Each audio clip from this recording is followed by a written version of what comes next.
Thank you, Madam Chair. And thank you also for the speakers for their very insightful presentations. Madam Chair, healthcare personnel have been challenged worldwide, and violent attacks on health and care facilities have continued to this date. As we have witnessed from various reports and the lenses of international media, numerous attacks on healthcare facilities and personnel have taken place in various regions, including the Middle East, Ukraine, South Sudan, Central Africa, Republic, and Asia. My country, Timor-Leste, had the same experience in the past as well. Indeed, the targeting of civilian infrastructure, including hospitals and healthcare and facilities, has been an explicit strategy of modern warfare. According to the World Health Organization, there were over 1,000 reported attacks on healthcare facilities and personnel in 2020 alone. These attacks result in damage to infrastructure, theft of medical supplies, and injury or death to healthcare workers and patients.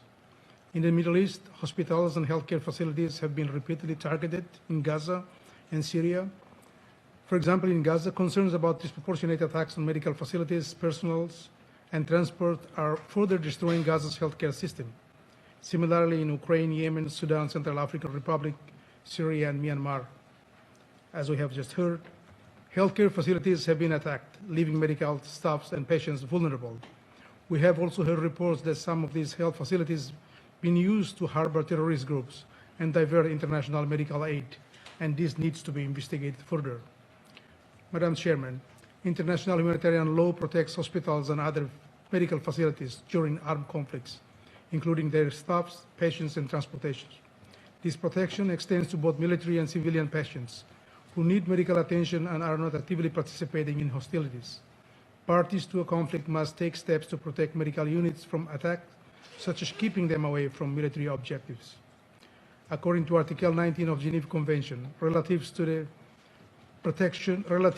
protection of civilian persons in time of war, civilian hospitals are protected unless they are used to harm the enemy. In this case, protection can only be lifted after giving due warning and setting a reasonable time limit. The attacks on healthcare personnel and facilities in conflict-affected areas must be avoided, as they can lead to loss of life and health services, as well as long-term health issues due to disrupted systems, destroyed facilities, and loss of supplies. Moreover, these attacks are a grave violation of humanitarian law and human rights, international criminal law, and they put countries' lives at risk. Madam Chair, the attacks on healthcare personnel and hospital facilities bring severe impacts on survivors of conflict-related sexual violence, as we've heard around this table. These individuals often require specialized medical care and psychological support, which is compromised when healthcare facilities are attacked. The lack of access to healthcare assistance can lead to long-term physical and mental health consequences, including HIV, unintended pregnancy, and PTSD. To avoid conflicting interests between healthcare workers and attackers, we need to make sure the parties in conflict should not use hospitals as a stronghold to harm their enemy. We need to also control and monitoring the armed groups to prevent attacks on healthcare facilities. Strict scrutiny of military actions to ensure they do not target healthcare facilities or personnel. Establishment of safe zones for healthcare facilities and personnel.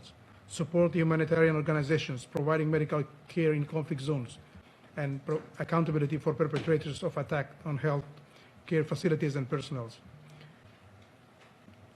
Sexual violence as a weapon of war is a devastating and widespread human rights violence that affects millions of people around the world, particularly in conflict zones. It is often a deliberate tactic used to terrorize, humiliate, and destroy communities, and its impact can be long-lasting and debilitating.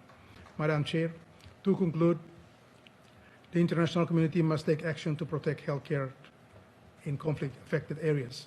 This includes supporting humanitarian organizations, holding perpetrators accountable, and advocating for the respect of humanitarian law and human rights. We must ensure that survivors and conflict-related sexual violence receive the care they need and deserve. The attacks on healthcare in conflict-affected areas must be avoided. We must work towards creating a safer and more protective environment for healthcare workers and health facilities in all conflict zones. Thank you.